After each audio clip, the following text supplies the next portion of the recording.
What's up, Internet? You're tuned into a very special FlipScreen Games podcast presentation. This is a new format we're trying here on the show where we are going to jump on to do shorter form conversations, generally probably around 15 minutes or less, where we can kind of touch on things that didn't get to make it to the main show. So today we are going to be talking all about Max's impressions with Hades 2. If you're looking for the regular episode of the show, it'll be out tomorrow, and we'll have a full episode all about Xbox's studio closures affecting Tango Gameworks, Arcane, Austin, and others. So Max, I am very interested to hear about your time with Hades 2 so far.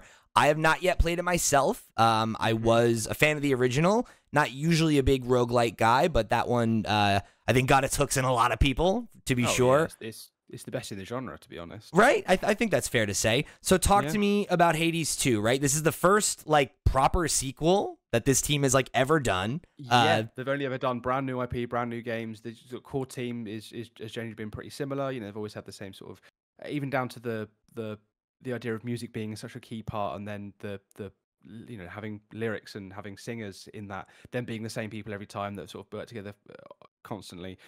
You know, this is new for them, like you say. As of the time of recording, it came out yesterday on the 6th of May. 2024, dropped in early access, shadow dropped out of nowhere. It's already surpassed the original's peak player count on Steam in the first 24 hours. The original Hades, its peak player count is 37k. This has done 103k. Wow. It's peaked at 103k in the first 24 hours. It's been very well received. All the reviews are positive.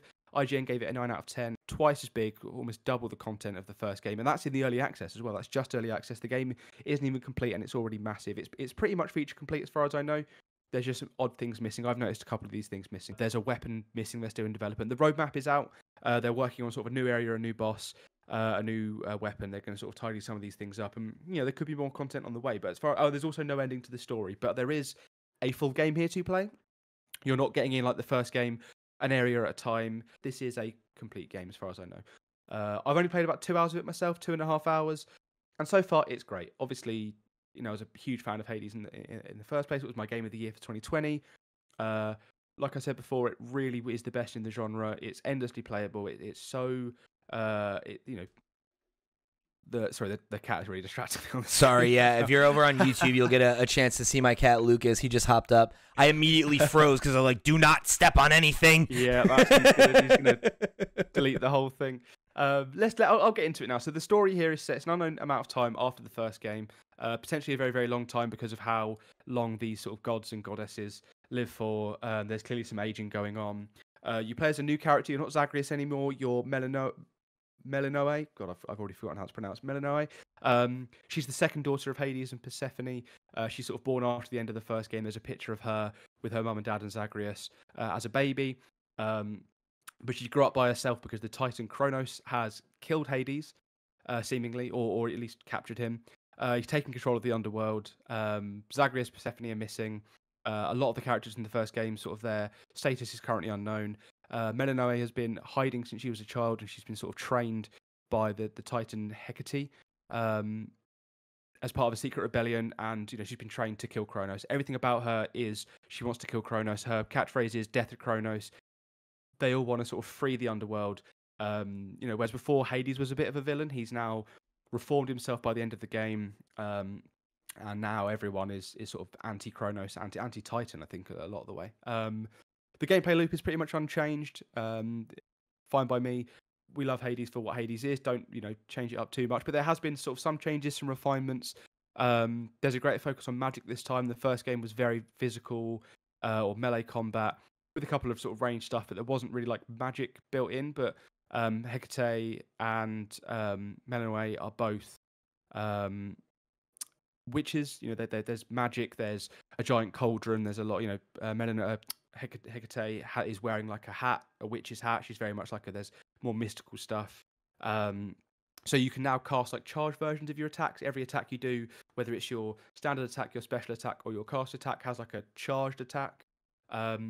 And that sort of mixes things up a bit, that you can do in the sort of minute combat, but also means that there's more variety in your boons. Now when you speak to one of the gods, you speak to Poseidon, and he might offer you a normal attack. You might offer you like a charge variation of an attack, or some of the bonuses affect your charged attacks. And there's a new currency now, like a mana to go alongside your health that you have to manage. And there's also elements of that where, like, there's some weapons where there's like a path you can take where if you have less than 100% magic, you do more damage. So you want to be sort of spending that, but not overspending, because you want to be able to have those attacks. Each weapon seems to have its own unique charged attacks for each different thing. So talk to me about that a little bit. So when it comes to the magic stuff, is that something that is dictated by your run? Like, is that something where like my like what powers I'm using and everything is just based on choosing boons, or is it like there's an element of, kind of like it was in the first game where the leveling up of your character is like giving you increased magical ability that you can then kind of call on at any time? Or so each of your weapons has its own sort of chargeable magic version of its weapon, of its attacks rather. So it's not like you're okay, so that's the only time that you're doing magical spells are those abilities. There's not like base abilities that you are building up. So yeah, so you have like your beta, you have an attack and your magic attack, which you hold down the button and then it sort of fills up a bar, and then you can do, for the first weapon, it's like it does a straight line of like AoE. For the second weapon I've unlocked, it does like a teleport where you sort of nothing personal kid appear behind an enemy and attack them for extra backstab damage. So you're not like, it's not like they're two separate things. It's very much this weapon has normal attacks, but there's also magic attacks that cost magic mana, stamina or whatever. But then your boons can also affect those in different ways. It could be that the attack, your charged attack does extra damage of a certain type, or your attack, does certain things. But there's also magic spells that you can use. So similar to the first game where you had like when you did enough damage, you built up a bar, and then you spend that to do like a big attack where you're riding a wave with Poseidon, or you're summoning down lightning bolts as Zeus.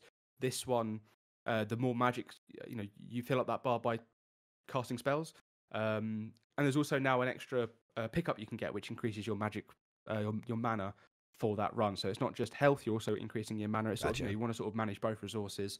There's also things like armor in this game as well. Like that's new. You can find a weaver on a run that gives you an option of 3 armors, and they're sort of randomly generated, and they have a certain amount of armor and then an extra ability, and once you take enough damage that goes away. But that's sort of like a new element that you can add to your runs, and it's these are temporary, whereas before you get a boon, you have that boon. These are now temporary things that you can run out of, which is just mixes things up. It gives you more variety, and you start off with a magic wand as your weapon. So before you start off with just the sword, and you unlock like more ranged stuff. The first one is more ranged. You sort of have you have a bit more range in your attack. You have the special attack is like a magic missile, I guess, and then the range looks like an arrow kind of different things. Yeah, like a sort of like a chevron, I'd say, of magic. But you can also then charge those up to do different things. There's the weapon I've got now is sort of a pair of daggers, and while you have like the standard quick attacks, which I do like, it reminds me a lot of the claws from the first game.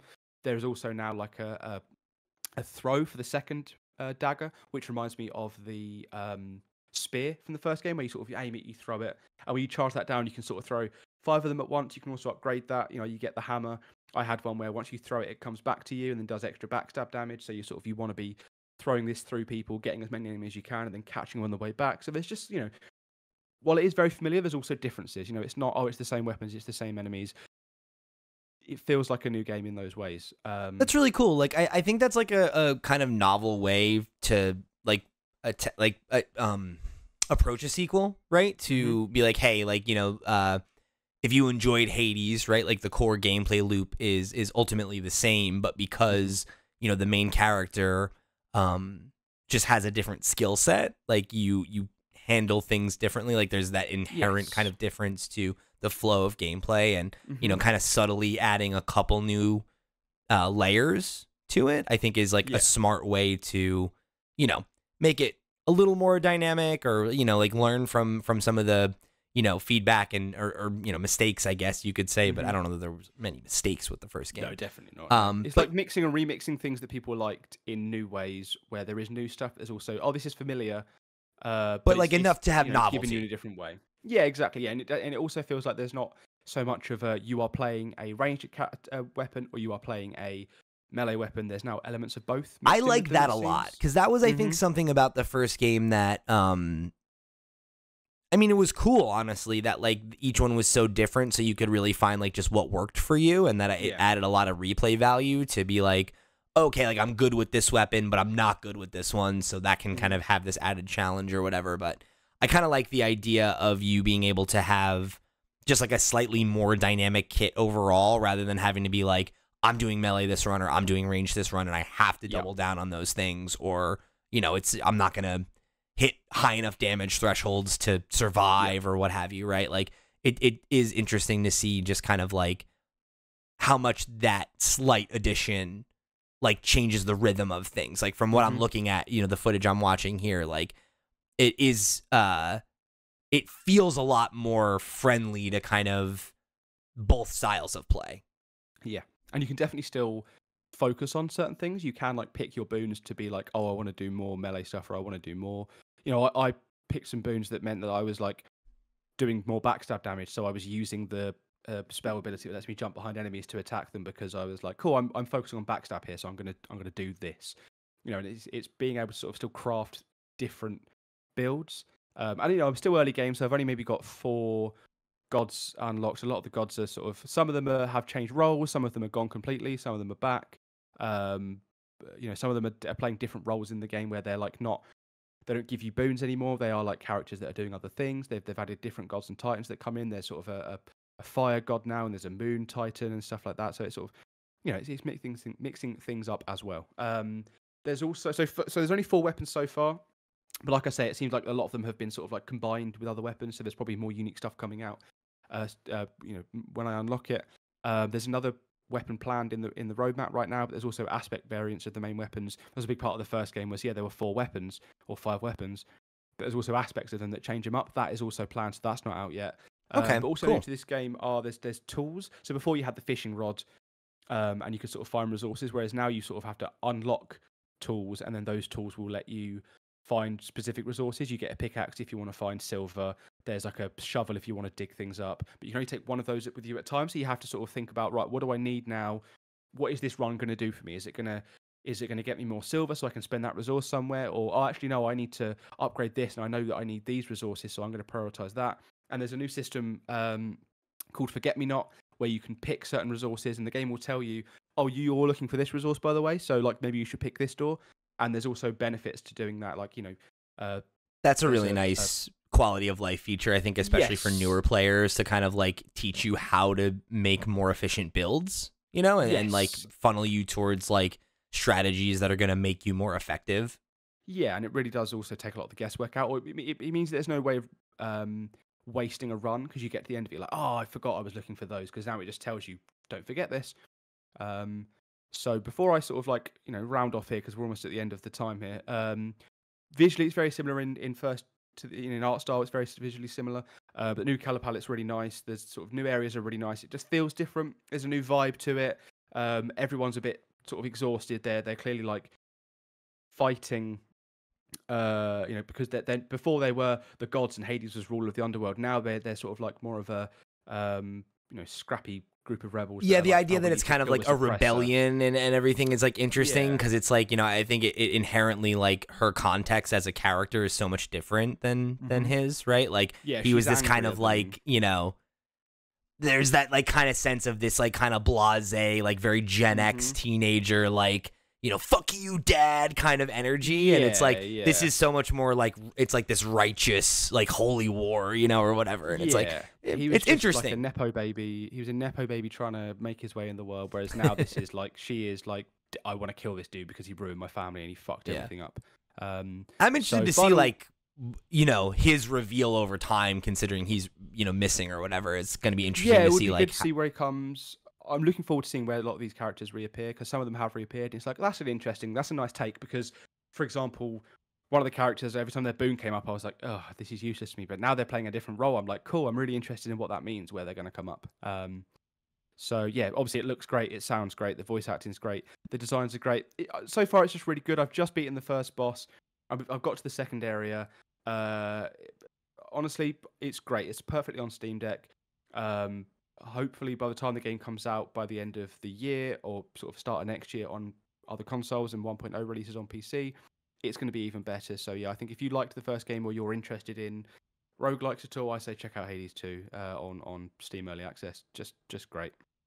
Awesome. Thank you guys for joining us here on a very special FlipScreen Games podcast presentation. Remember, if you liked this, go and like it and let us know in the comments down below. This is a new format we want to try, doing more short form episodes, kind of little one-offs where we can maybe talk about impressions of new games. We can, get a review in, hit another extra news story, something that wouldn't have made it to the podcast otherwise. So if there are topics you've been dying for us to weigh in on, even if they're not super timely anymore, like definitely write in and let us know. It's something I really want to try to make a normal part of our output moving forward. So the more feedback I get from y'all, the better we can adjust the show's format to serve you guys. So definitely let us know your thoughts on how we can improve the short form stuff moving forward. Or if you thought it was perfect as is, tell me, and we won't change a damn thing.